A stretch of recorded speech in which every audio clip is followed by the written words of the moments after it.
नीतीश कुमार अब ये चाहते होंगे कि मुकेश सहनी को भी एनडीए में फिट कर लिया जाए और इनके लिए भी कुछ सीट उनको दिला दें, क्योंकि भाजपा ने उनको तरजीह नहीं दिया, शुरू से नहीं दिया। और वो खुद जाके जेपी नड्डा से मिले हैं, जेपी नड्डा से उनकी क्या बातचीत हुई नहीं, लेकिन अब वो नीतीश कुमार उस पर प्रेशर बना सकते हैं कि इनको भी कुछ सीट दिया जाए। उनकी अदावत चिराग पासवान से है, वो चाहते होंगे कि चिराग पासवान की सीटें कम करके और इनको भी घुसा दें उसमें, मुकेश सहनी की भी कुछ सीटें हो जाएं।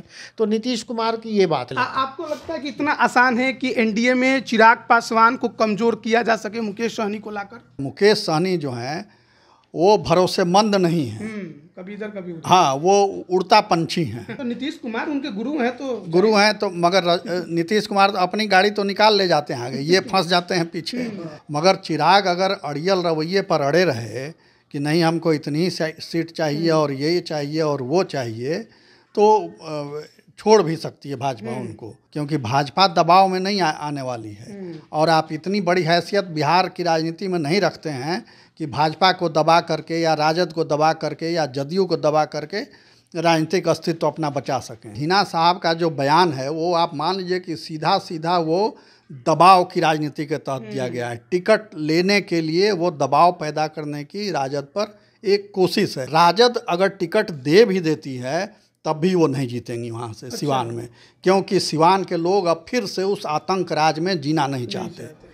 तो इसलिए उनका खेल अब खत्म है, वो लड़ेंगी, जमानत जब्त होगा। अगर हिना साहब नहीं तो फिर उस क्षेत्र से कौन होगा महागठबंधन का उम्मीदवार? राजद लड़ेगी या सीट छोड़ देगी?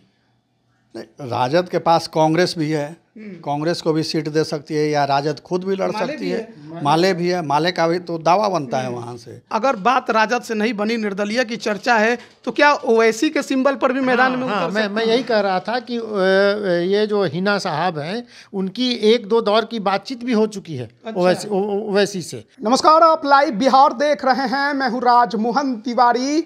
आज तारीख 11 मार्च सोमवार का दिन है और एक बार फिर से हम हाजिर हैं आपके सामने आज दिन भर की राजनीतिक और अन्य घटनाओं को लेकर। सबसे पहले हम एक नजर डाल लेते हैं सुर्खियों पर। बिहार में जो राजनीतिक गतिविधियां हैं लोकसभा चुनाव से पहले काफी ज्यादा तेज हो गई हैं। वहीं 11 सीटों पर जो एमएलसी का चुनाव होना था उसको लेकर आज नामांकन की आखिरी तारीख थी और आज के ही दिन 8 उम्मीदवारों के तरफ से नामांकन किया गया है। इसके पहले जेडीयू और हिंदुस्तानी अवाम मोर्चा के उम्मीदवारों ने नामांकन किया था। बीजेपी के 3 उम्मीदवार और महागठबंधन के 5 उम्मीदवारों की तरफ से आज नामांकन पर्चा भर दिया गया है। और क्योंकि नामांकन की आखिरी तारीख थी तो यकीन मान के चलिए कि जितने भी उम्मीदवारों ने नामांकन पर्चा भरा है वो निर्विरोध निर्वाचित होंगे। उसके बाद हम बढ़ते हैं बिहार के मुख्यमंत्री नीतीश कुमार की ओर, क्योंकि विदेश दौरे पर गए हुए थे लेकिन विदेश दौरे को बीच में ही खत्म कर पहले दिल्ली लौटे और उसके बाद अब पटना भी लौट गए हैं। कहा जा रहा था कि एनडीए में सीट शेयरिंग का मामला फंसा था, उसे सुलझाना था, लेकिन अब पटना आ गए हैं तो इस पर भी चर्चा करेंगे। फिर बात आती है एनडीए की ही, क्योंकि मुकेश सहनी वीआईपी सुप्रीमो दिल्ली में बीते दिन से ही मौजूद हैं। बीजेपी के शीर्ष नेताओं से उनकी मुलाकात हुई है, इस पर भी विस्तार से चर्चा करेंगे। और फिर बात करते हैं सिवान लोकसभा सीट की, क्योंकि वहां पर दिवंगत बाहुबली पूर्व सांसद शहाबुद्दीन की पत्नी हिना साहब की तरफ से बड़ा ऐलान किया गया है कि या तो वो या फिर उनके बेटे ओसामा वहां से लोकसभा चुनाव निर्दलीय लड़ सकते हैं। तो सबसे पहले हम बढ़ते हैं आज की जो सबसे महत्वपूर्ण खबर है बिहार से जुड़ी हुई कि नीतीश कुमार बिहार के मुख्यमंत्री विदेश का दौरा बीच में ही खत्म कर आखिरकार क्यों पहले ही पटना लौट आए हैं और इसके क्या मायने निकाले जाए। हमारे साथ 2 वरिष्ठ पत्रकार हैं, एक तरफ रवि रंजन जी, दूसरे तरफ प्रवीण बागी जी। कैसे देख रहे हैं नीतीश कुमार के इस पूरे घटनाक्रम को? ये बड़ा आश्चर्यजनक और चौंकाने वाला है कि मुख्यमंत्री जी का कार्यक्रम 2 दिन बाद तक था मगर वो 2 दिन पहले ही आ गए। तो इसकी कोई वजह स्पष्ट नहीं की गई है मुख्यमंत्री कार्यालय की ओर से कि क्यों 2 दिन पहले उनको आना पड़ा। माना ये जा रहा है कि टिकट बंटवारे को लेकर के कोई अहम पेंच फंस गया जिसके चलते वापस उनको आना पड़ा, 2 दिन कट करना पड़ा जो शेड्यूल था उनका टूर प्रोग्राम। मगर अगर टिकट का मामला होता तो दिल्ली में भाजपा नेताओं से उनकी मुलाकात होती, वो नहीं हुई। वो आए सुबह और फिर शाम में पटना पहुंच गए। तो इसका मतलब कि कुछ और हो सकता है, पार्टी का अंदरूनी मसला रहा हो, या ये भी चर्चा थी कि वो वहाँ स्वास्थ्य का परीक्षण कराने गए थे तो उसमें कुछ मामला हुआ हो जिसके चलते वापस आ जाना पड़ा हो। तो ये रहस्यमय है कि वो क्यों आए। और दूसरा ये कि उनका जाना भी रहस्यमय था कि साइंस सिटी, ये बताया गया था कि साइंस सिटी को देखने जा रहे हैं। तो साइंस सिटी देखना काम एक दिन में हो सकता था, एक दिन देखते, दूसरे दिन देखते आ जाते, मगर 7 दिन का टूर था इनका और वो 5 ही दिन में वापस आ गए। तो ये सब कुछ बड़ा उलझन भरा है। रविरंजन जी, आप इसको कैसे देखते हैं? क्योंकि कहा जा रहा था कि बीजेपी शीर्ष नेताओं की मुलाकात मुकेश सहनी से भी आज होनी थी, चिराग पासवान की नाराजगी की अलग चर्चा थी, और फिर नीतीश कुमार भी दिल्ली में मौजूद थे। तो एनडीए में सीट शेयरिंग को लेकर बड़ा अच्छा आज फैसला हो सकता था, सुलझाया जा सकता था, लेकिन नीतीश कुमार तो पटना आ गए। नहीं, नीतीश कुमार को पहले से ये कहा जाता रहा है कि नीतीश कुमार की राजनीति को समझना सबके बस की बात नहीं है। और उनके धुर विरोधी लालू तो कहते हैं कि उनके पेट में दांत है, तो पेट के दांत से वो क्या क्या काटेंगे कोई ठीक नहीं है। तो मुश्किल ये है कि नीतीश कुमार को समझना मुश्किल है।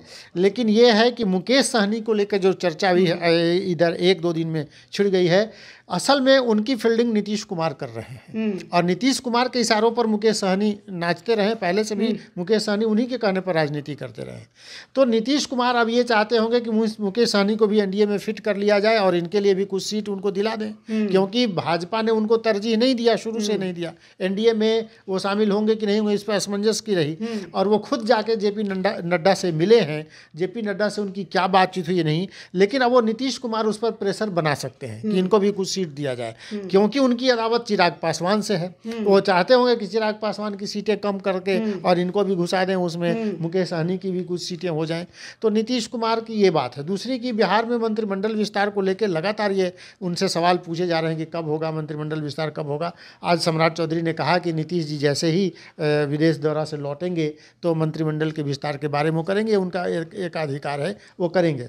तो मंत्रिमंडल के विस्तार की बात तो छोड़िए, अभी सीट शेयरिंग पर जो है, माने भाजपा एनडीए को लेकर ये तो 16-17 की मांग कर रहे थे, किशनगंज को भी अपना ही कहते हैं, तो वहाँ से इसलिए टूटे, माने महागठबंधन में कि हमको 17 चाहिए, नहीं मिला। अब यहाँ उनको कितना चाहिए? अगर मुकेश सहनी भी आएंगे तो उनको अपने में से देना पड़ेगा। माने भाजपा उनके पास ये प्रस्ताव रख सकती है कि वो अपने में से कुछ दें, और उनको भी, हमको, चिराग को और इनको उपेंद्र कुशवाहा को, सबको देना है।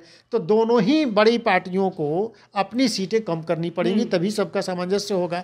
तो नीतीश कुमार मुकेश सहनी को सेट करके चिराग पासवान को कमजोर करने की कोशिश करेंगे, हमको तो ये लगता है। आपको लगता है कि इतना आसान है कि एनडीए में चिराग पासवान को कमजोर किया जा सके मुकेश सहनी को लाकर?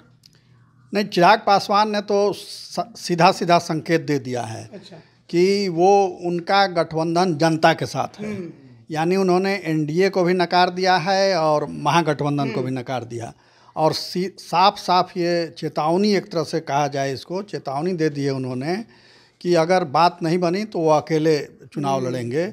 और अकेले चुनाव लड़ेंगे तो इतनी हैसियत उनकी नहीं है कि वो जीत जाएं, 2-4 सीट जीत जाएं। ये ज़रूर है कि 2-4 सीटों पर लोगों को हरा दें।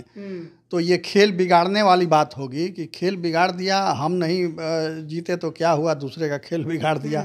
तो वो एक टैग लग जाएगा, जैसे एक समय टैग लगा हुआ था कांग्रेस पर कि वोट कटवा पार्टी है, तो वो खड़ा हो जाती थी और वोट काट के लोगों को। 20 में भी यही काम किया था, विधानसभा में किया था। वो आरोप जदयू की ओर से लगातार लगता रहा है। चिराग का एक और बयान था कल मंच से कि हम नीति और सिद्धांतों से समझौता नहीं करेंगे। हाँ, वोट कह रहे हैं, वो कह रहे हैं, और उनकी सभाओं में भीड़ भी आ रही है, तो भीड़ आने से उनका जोश भी बढ़ रहा है। मगर ये है कि बिहार में ये समझना पड़ेगा कि 2 ध्रुवीय राजनीति है। एक ध्रुव भाजपा है, दूसरे ध्रुव लालू प्रसाद हैं। तो इसी 2 ध्रुवों के बीच आपको अपनी पसंद चुननी है और किसी एक के साथ आपको खड़ा होना है। तीसरा कोण बनाने की कोशिश जो करेगा वो बर्बाद हो जाएगा, उसके हाथ कुछ नहीं लगेगा और पछतावा ही उसको मिलेगा। तो अगर वो ऐसी गलती करते हैं चिराग पासवान, विधानसभा में उन्होंने देख लिया, आज हालत ये है, बड़े नेता बनते हैं और सभाओं में भीड़ भी आती है, मगर न विधानसभा न विधान परिषद, एक भी उनके उम्मीदवार नहीं है, एक भी सीट नहीं है उनके पास। एक अकेला अपने हैं तो एक अकेली आदमी की पार्टी आखिर 10 सीट 5 सीट मांगेगी तो कैसे कोई देगा। पार्टी तो टूट गई है, अब वो पहले वाली ताकत भी उनके साथ नहीं है और सभी सांसद विपक्ष में चले गए हैं। ये अलग बात है कि 2 लोग अभी उधर जाने की कोशिश में हैं।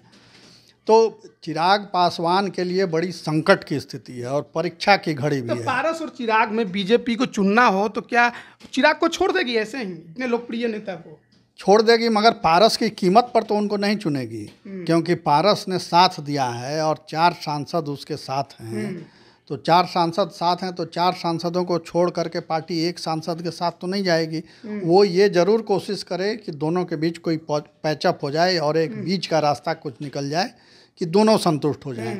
वो दोनों का साथ लेने की कोशिश करेगी। मगर चिराग अगर अड़ियल रवैये पर अड़े रहे कि नहीं हमको इतनी ही सीट चाहिए और ये चाहिए और वो चाहिए, तो छोड़ भी सकती है भाजपा उनको, क्योंकि भाजपा दबाव में नहीं आने वाली है। और आप इतनी बड़ी हैसियत बिहार की राजनीति में नहीं रखते हैं कि भाजपा को दबा करके या राजद को दबा करके या जदयू को दबा करके राजनीतिक अस्तित्व अपना बचा सकें। तो मोदी जी के हनुमान अब नहीं रहेंगे चिराग?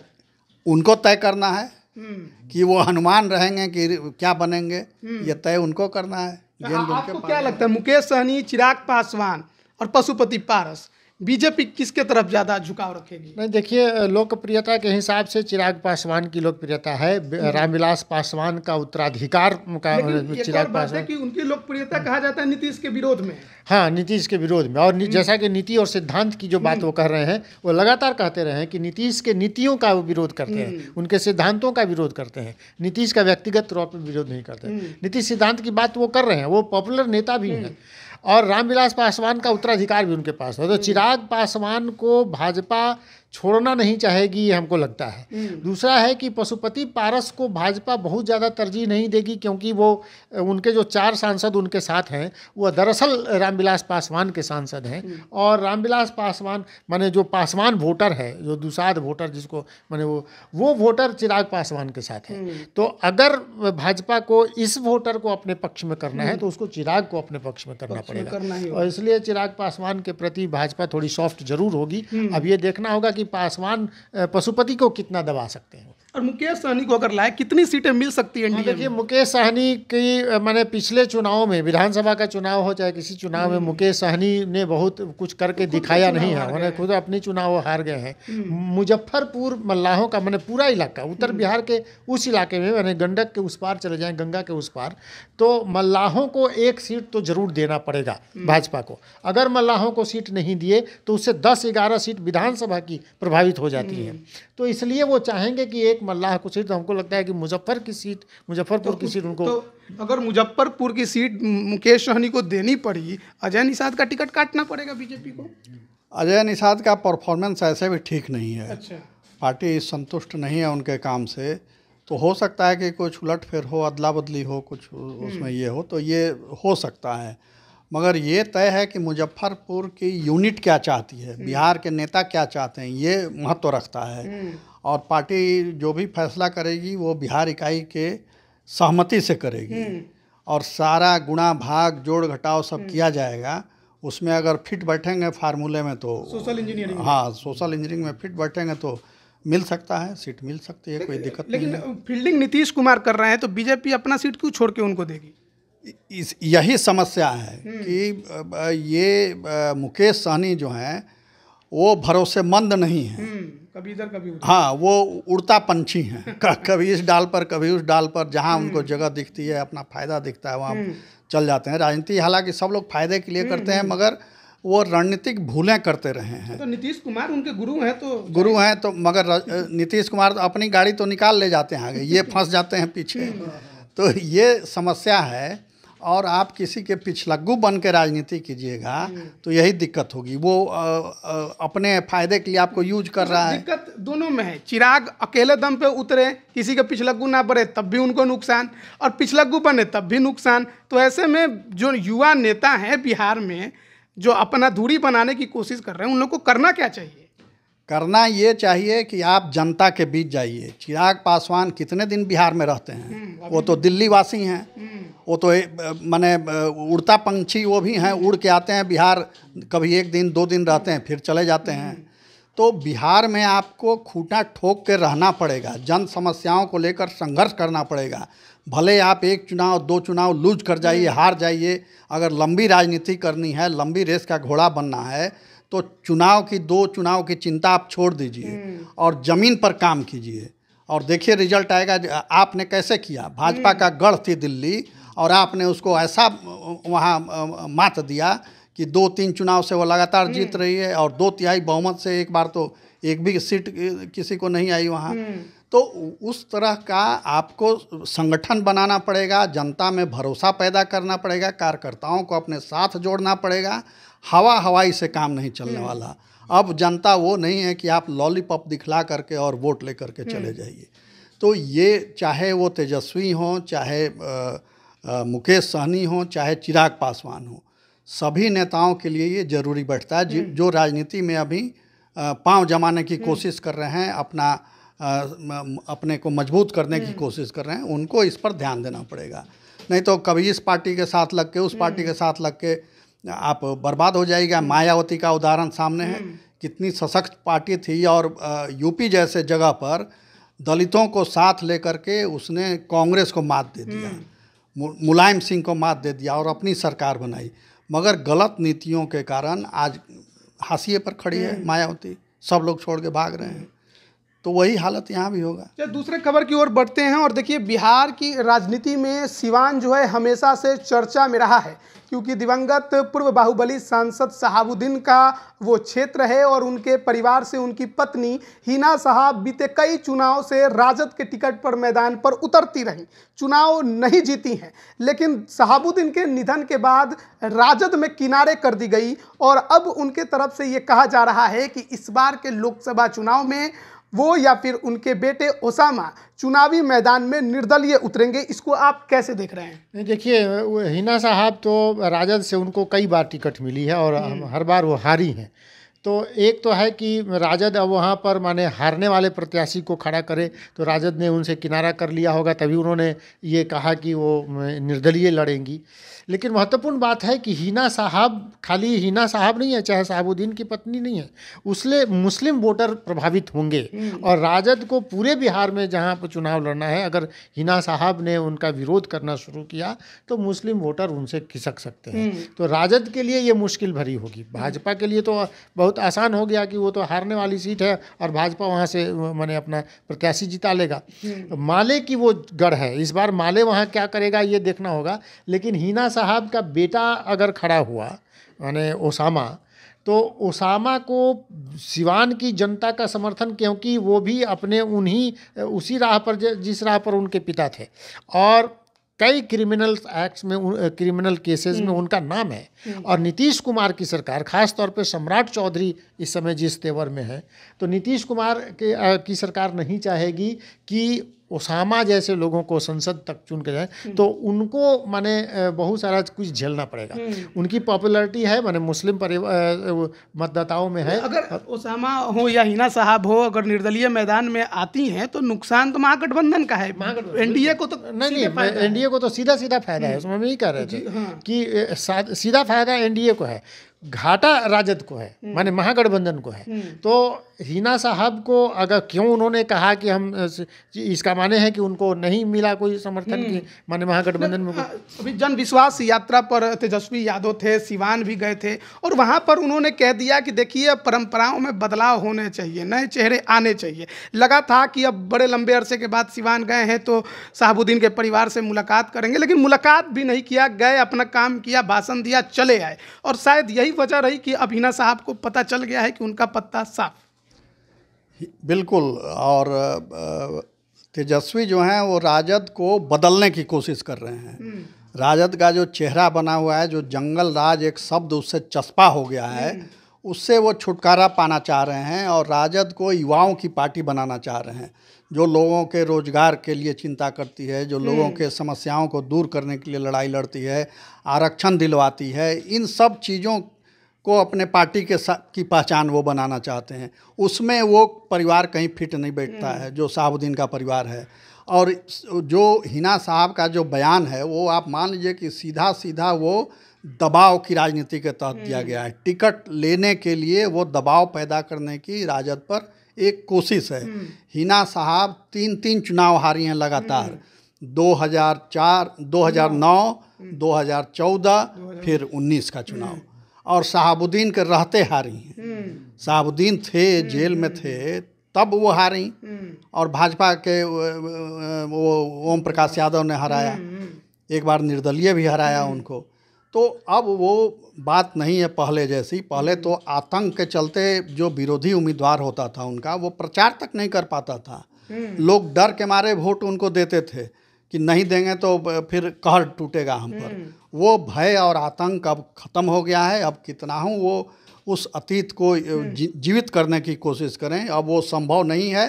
राजद अगर टिकट दे भी देती है तब भी वो नहीं जीतेंगी वहाँ से। सिवान में, क्योंकि सिवान के लोग अब फिर से उस आतंक राज में जीना नहीं चाहते। तो इसलिए उनका खेल अब ख़त्म है, और लड़ेंगी, जमानत जब्त होगा। लेकिन गोपालगंज में जो उपचुनाव हुआ, कहा गया कि तेजस्वी यादव ने उनसे किनारा कर लिया, राजद के राष्ट्रीय कार्यकारिणी में जगह नहीं मिली, तो खिलाफ में अंदर अंदर उन्होंने कुछ किया तो वही हार के मार्जिन का असर पड़ गया। और गोपालगंज के बाद अब सिवान में भी अगर निर्दलीय उतरेंगी तो जो एमवाई समीकरण का एम है, क्या वो इफेक्ट नहीं करेगा राजद को? बहुत ज़्यादा नहीं असर करेगा। ये ठीक है कि कुछ उनसे जुड़े हुए लोग हैं जो लाभान्वित रहे हैं उस समय के, या बहुत क्लोज हैं उस परिवार से। अवध बिहारी चौधरी भी कभी उनके लिए खूब थे, जब वो पार्टी में थे, जब उनका प्रभाव था, उनके नाम से लोग जीतते थे चुनाव वहाँ, तो उनके साथ थे। अब वो खुद नहीं है, शहाबुद्दीन अब खुद नहीं है, उनका वो प्रभाव नहीं है, बेटे का वो असर नहीं है, तो अब क्यों कोई उनके साथ जाएगा?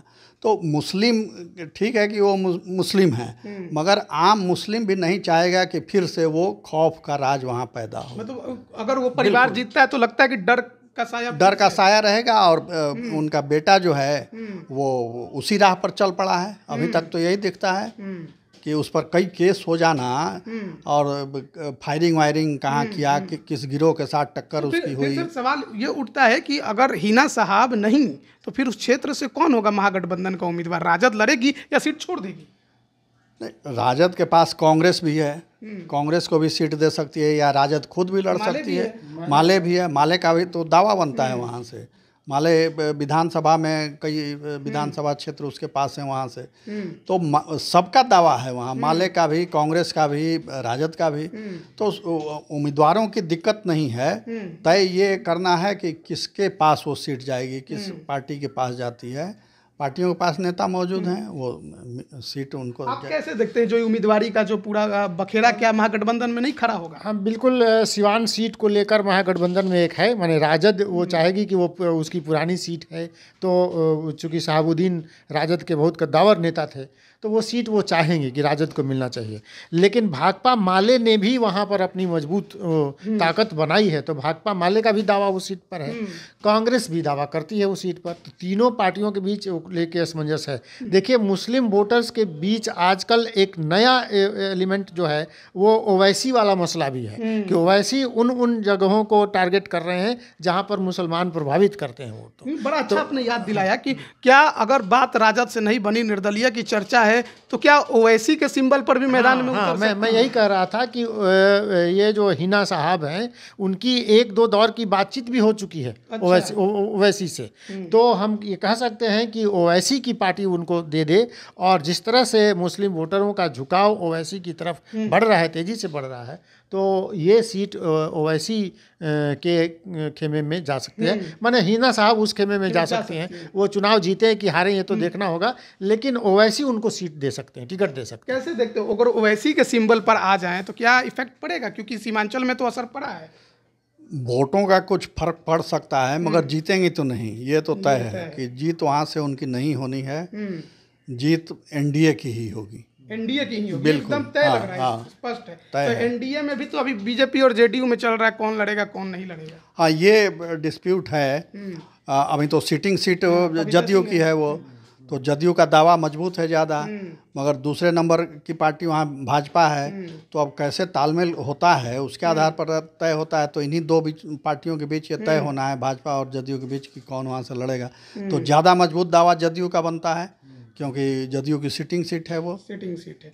तो चलिए आज के खबर में हम मुकेश सहनी, चिराग पासवान और शहाबुद्दीन के परिवार हिना शहाब, उसामा शहाब को लेकर चर्चा कर रहे थे। किस प्रकार से राजनीतिक गतिविधियां बिहार में बढ़ रही हैं। लोकसभा चुनाव को लेकर एक तरफ एनडीए में सीट शेयरिंग का पेच फंसा हुआ है, तो वहीं दूसरी तरफ महागठबंधन में भी अभी तक सब कुछ ठीक नहीं है। हालांकि सीट शेयरिंग में उधर किसके खाते में कितना जाएगा ये स्पष्ट नहीं है, लेकिन उससे पहले अब जो नाराज उम्मीदवार हैं, जो चाहते थे कि टिकट मिले, उन्हें इज्जत मिले, नहीं मिला तो उन्होंने प्रेशर पॉलिटिक्स शुरू कर दिया है और उसमें शहाबुद्दीन का जो परिवार है वो सबसे आगे है। हिना शहाब ने साफ तौर पर यह ऐलान किया है कि वो निर्दलीय चुनावी मैदान में उतर सकती हैं। अब देखना होगा कि किस तरीके से आगे की सिवान की राजनीति जोर पकड़ती है, किस रास्ते पर चलती है और एनडीए में सीट शेयरिंग का मामला बनता है या बिगड़ता है। नीतीश कुमार तो आ गए हैं,